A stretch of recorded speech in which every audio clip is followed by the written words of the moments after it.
Hello guys, this is Deepak Sharma and you are watching free IQ study.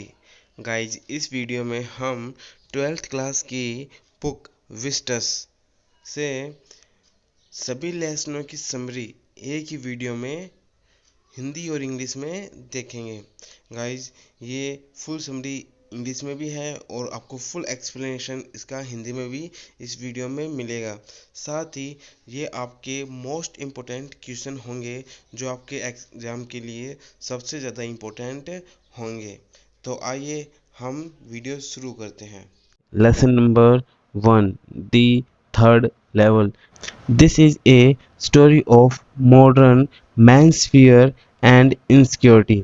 यह कहानी आधुनिक मनुष्य के डर और असुरक्षा की भावना की कहानी है। The world has become such a tensionful place that people tend to escape from it. संसार एक ऐसा तनावप्रद स्थान बन गया है कि लोगों की प्रवृत्ति इससे बचकर भागने की हो गई है। They want to live in the world that existed much before two worlds war. वे उस संसार में रहना चाहते हैं जो दोनों विश्व युद्धों से काफ़ी पहले था। The narrator of the story, कहानी का वर्णन करता या हम कह सकते हैं कहानी के लेखक, Charley once find himself in the world that existed in 1894. Charlie एक बार स्वयं को 1894 के संसार में अपने आप को पाता है। He comes out with the intention of getting old style currency. पुराने समय में प्रचलित मुद्रा लेने के इरादे से वह वहां से बाहर आता है। बट परंतु he never find the place again, परंतु उसे वह स्थान दोबारा कभी भी नहीं मिलता। देन हिज साइकेट्रिस्ट फ्रेंड, फिर उसका मनोचिकित्सक मित्र सैम सडनली डिसअपियर्ड, अचानक से गायब हो जाता है। Charlie gets a letter from him, Charlie को उसका एक पत्र मिलता है। The letter inform that Sam is in the world that existed in 1894। उस पत्र से चार्ली को यह पता लगता है कि सैम 1894 के संसार में है। The temptation to escape was so strong that even a psychiatrist fell victim to it. बचकर भागने की लालसा इतनी तीव्र थी कि एक मनोचिकित्सक भी इसका शिकार हो गया। He found himself in the imaginary world of the peace. उसने स्वयं को एक काल्पनिक शांत संसार में पाया। लेसन नंबर 2, दी टाइगर किंग। जब हम इस समरी को पढ़ेंगे तो यहाँ पर कुछ वर्ड मीनिंग है जो यहाँ पर आएंगी, तो आइए उन्हीं को हम पहले देखते हैं। पहला है ऑब्स्टिनेट। ऑब्स्टिनेट का मतलब होता है हठी। फिर आता है प्रेडिकेट। प्रेडिकेट होता है भविष्यवाणी करना। यहाँ पर ये वर्ब की सेकंड फॉर्म है प्रेडिकेटेड, तो यानी भविष्यवाणी की। फिर है क्यूरिटी। क्यूरिटी का मतलब होता है निर्दयता से। फिर अगला मीनिंग है अपना वेम। वेम मतलब होता है सनक या सन की। फिर अगला है इनोसेंट। इनोसेंट का मतलब होता है निर्दोष। हम यहाँ पर इसका मतलब भोला भी यूज कर सकते हैं और मासूम, तो यानी कि मासूम और भोला। अगला मीनिंग है अपना at any cost. At any cost का मतलब होता है किसी भी कीमत पर। अगला मीनिंग है यहाँ पर हर्टलेस। हर्टलेस का मतलब होता है निर्दयी। फिर है अगला मीनिंग सैम्पथी। सैम्पथी का मीनिंग होता है सहानुभूति। तो आइए अब हम इस समरी को हिंदी और इंग्लिश में देखते हैं। The tiger king is a story of a brave and obstinate king. The Tiger King एक वीर और हठी राजा की कहानी है। It was predicated at the time of his birth that a tiger would cause his death. उसके जन्म के समय पर यह भविष्यवाणी की गई थी कि उसकी मृत्यु एक बाघ के कारण होगी। So he decided to kill all the tiger, इसलिए उसने सभी बाघों को मारने का निश्चय किया। He killed so many tiger with great cruelty, उसने बहुत निर्दयता से बहुत से बाघों को मार डाला। His Vim took life of so many innocent animal, उसकी सनक ने बहुत से निर्दोष या मासूम जानवरों की जान ले ली। But what is to be must happen at any cost, लेकिन जो होना है वह तो किसी भी कीमत पर होगा। एंड सो इट happened, और ऐसा ही हुआ। After killing so many tiger, a small wooden tiger caused him death, इतने सारे बाघों को मारने के बाद भी उसकी मृत्यु एक छोटे से लकड़ी के बाघ के कारण हुई। Thus came the painful end of a heartless king who had no sympathy for the wildlife. इस प्रकार एक निर्दयी राजा की मृत्यु हो गई जिसके हृदय में वन्य जीवों के लिए कोई सहानुभूति नहीं थी। Lesson number 3, journey to the end of the earth. तो सबसे पहले यहाँ पर कुछ वर्ड मीनिंग है वो हम यहाँ पर रिवाइज करते हैं। पहला है ड्राइएस्ट, ड्राइएस्ट होता है सबसे शुष्क। इसके बाद दूसरा मीनिंग आता है कॉन्टिनेंट, कॉन्टिनेंट का मतलब होता है महाद्वीप। अगला है जियोलॉजिकल, जियोलॉजिकल होता है भूगर्भीय। अगला मीनिंग है इम्पैक्ट, इम्पैक्ट का मतलब होता है प्रभाव। और नेक्स्ट मीनिंग है थॉटलेस, मतलब विचारहीन। गाइस अब हम इसकी समरी को देखते हैं। This story describe the author's journey to Antarctica, इस कहानी में लेखिका की अंटार्कटिका की यात्रा का वर्णन है। Antarctica is the coldest, driest and windiest continent in the world. Antarctica विश्व में सबसे ठंडा, सबसे शुष्क और सबसे हवादार महाद्वीप है।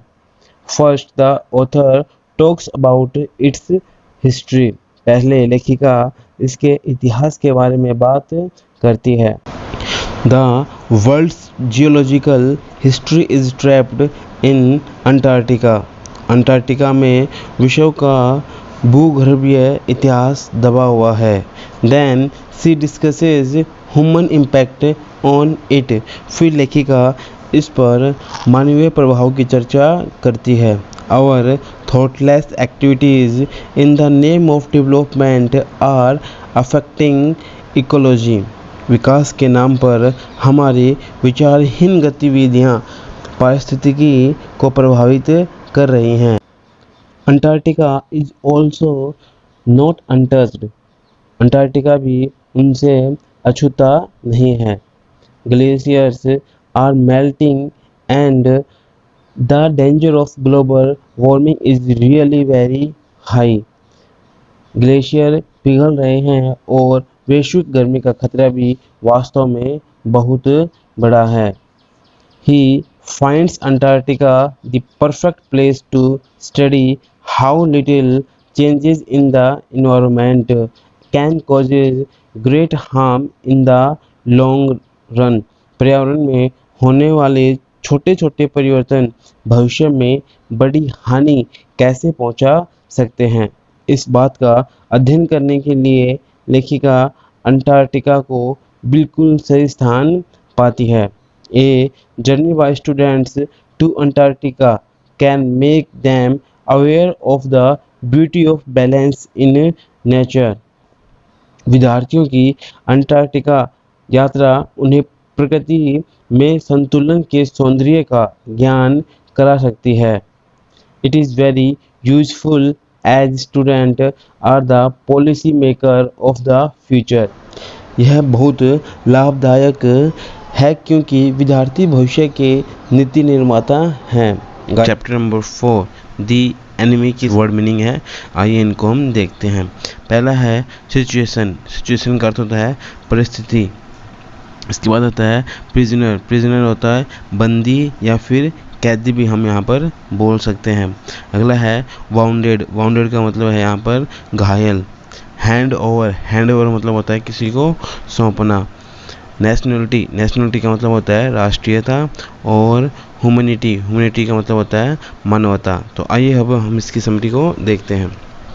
The enemy is the story of a Japanese doctor.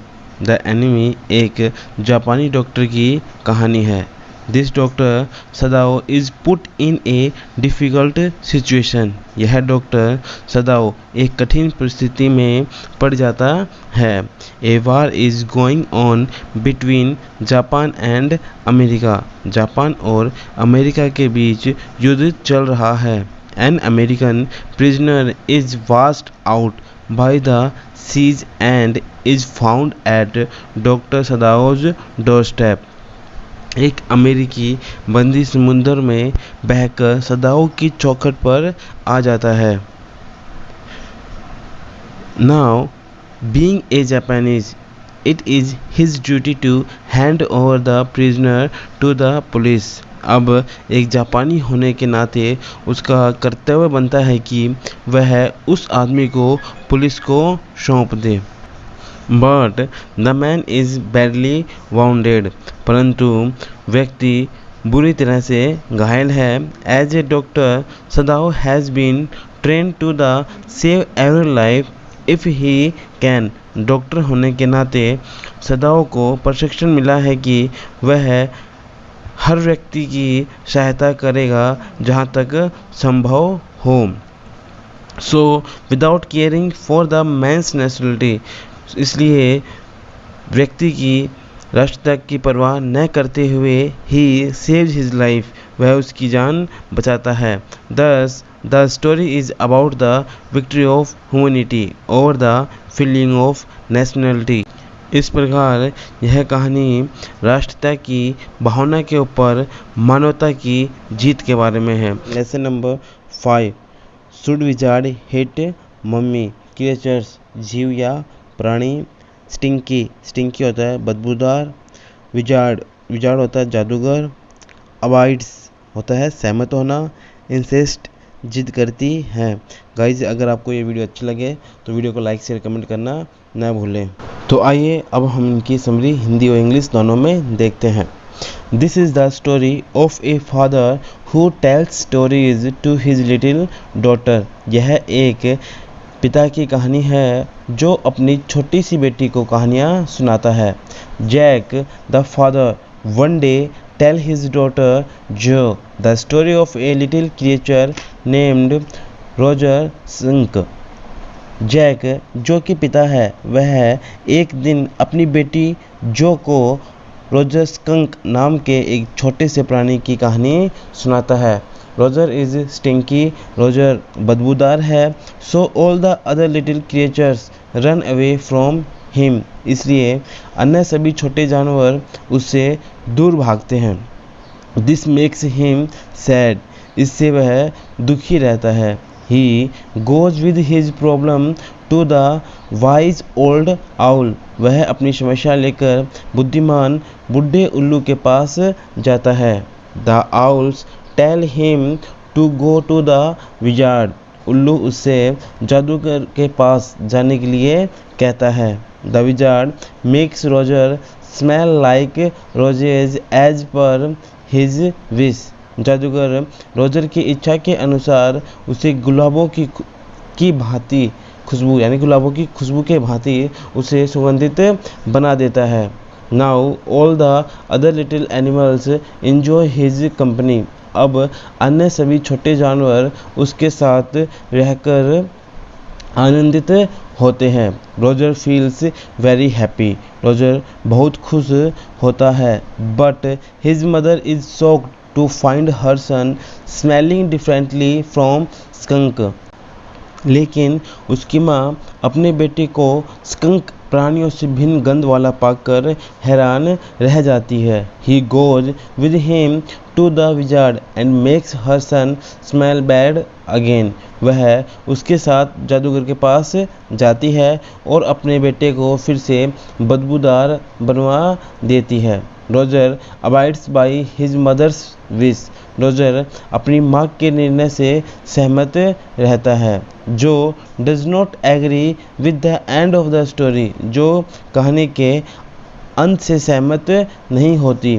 C insist her father to end the story in a different way. वह अपने पिता से जिद करती है कि वह कहानी का अंत एक अलग तरीके से करें। She wants the wizard to hit the stupid mother of skunk.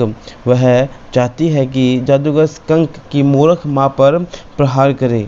The story brings out the difference between the point of view of an adult and a child. यह कहानी एक वयस्क व्यक्ति और एक बच्चे के दृष्टिकोणों में अंतर को प्रस्तुत करती है। Lesson number 6 on the face of it. This is a play that describes the bond of a friendship between an old man and a teenaged boy.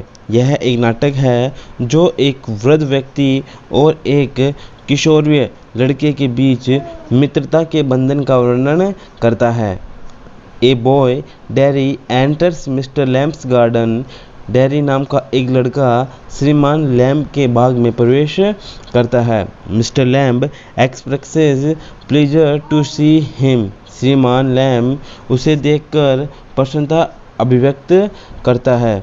Dairy has a burnt face and therefore avoids company. Darry का चेहरा जला हुआ है और इसलिए वह लोगों के साथ से बचता है।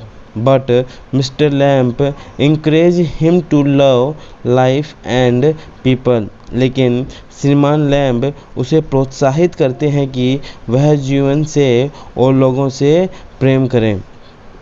He himself has a tin leg and assures Derry that he enjoys people's company. उसकी स्वयं की एक टांग टीन की है और वह डेरी को विश्वास दिलाते हैं कि उन्हें लोगों का साथ पसंद है। Derry loves this company. Derry को उनका साथ पसंद आता है। He goes back home and expresses his wish to give company to Mister Lamp. वह अपने घर वापस जाता है और श्रीमान के साथ उठने बैठने की इच्छा व्यक्त करता है। His mother disagrees but he still come back to Mister Lamp's garden. इसकी माँ इससे सहमत नहीं होती परंतु वह फिर से श्रीमान लैम्प के बाग में वापस आता है। There he has seen Mr. Lamp fallen on the ground in his attempt to get apple from trees. वहाँ वह श्रीमान लैम्प को पेड़ों से सेब तोड़ने के प्रयास में जमीन पर गिरा हुआ पाता है। He starts weeping. वह रोने लगता है। We are moved to see this attachment with Mr. Lamp, who gave him a inspiration to love himself. हम श्रीमान लैम्प से उसका जुड़ाव देखकर द्रवित हो जाते हैं जिन्होंने उसे स्वयं से प्रेम करने की प्रेरणा दी। Chapter number 7 Evans tries an O level. Evans is a criminal and is passing his days in Oxford prison. Evans एक अपराधी है और ऑक्सफोर्ड जेल में अपने दिन काट रहा है। He has escaped from other prisons many times. वह अन्य कई जेलों से कई बार भाग चुका है। So the jail officer are very cautious. अतः जेल अधिकारी उसके बारे में सचेत हैं। And keep a special eye on him. और उस पर विशेष नज़र रखते हैं। They take unusual precaution to defeat his planning of escape. उसके बचकर भाग जाने की योजना को विफल करने के लिए वे विशेष सावधानियां रखते हैं। But Evans has a very sharp mind and can outwit the most intelligent officer. परंतु इवांस का दिमाग बहुत तेज है और वह होशियार से होशियार अधिकारी को भी चकमा दे सकता है। The governor of the jail picks up some clues and again arrest him from the hotel. Jail के गवर्नर को कुछ संकेत हाथ लगते हैं और वह पुनः उसे होटल से गिरफ्तार कर लेता है. Now the driver of the prison van and the police officer with Evans in fact are his own men. They befool the governor and Evan escapes away. परंतु जेल की गाड़ी का ड्राइवर और पुलिस अधिकारी वास्तव में उसके आदमी हैं. वे गवर्नर को मूर्ख बनाते हैं और इवांस बचकर भाग जाता है. Lesson number 8 memories of childhood की समरी को हिंदी और इंग्लिश में देखेंगे. गाइज इस चैप्टर में 2 पार्ट्स हैं. पहला है the cutting of my long hair written by Zitkala Sa and second is we too are human beings is written by Bama. So let's start. This lesson presents autobiographical episode from the lives of 2 women. यह पाठ 2 महिलाओं के जीवन की आत्मकथात्मक घटनाएं प्रस्तुत करता है. The first account is of a native Indian girl in America. पहला वर्णन अमेरिका में रह रही एक भारतीय मूल की लड़की का है. She faces American culture being imposed upon other communities living there. वह इस तथ्य का सामना करती है कि अमेरिका में रह रहे अन्य समुदाय के लोग वहाँ पर उसकी संस्कृति को थोपते हैं. In her own culture only crowds keep singled hair. उसकी अपनी संस्कृति में केवल कायर लोग छोटे कटे बाल रखते हैं. But in America her long and heavier is forcible singled. लेकिन अमेरिका में उसके लंबे और भारी बाल ज़बरदस्ती काट दिए जाते हैं. She resents in her own child like way by sleeping away from the scene and kicking and scraping. वह बाल काटे जाने के स्थान में चुपके से भागकर और पैर पटककर व खरोंचे मारकर अपने बचकाने तरीके से विद्रोह करती है. The other account is of a girl from A so called lower caste in India. दूसरा वर्णन भारत में एक तथाकथित निम्न जाति की लड़की का है.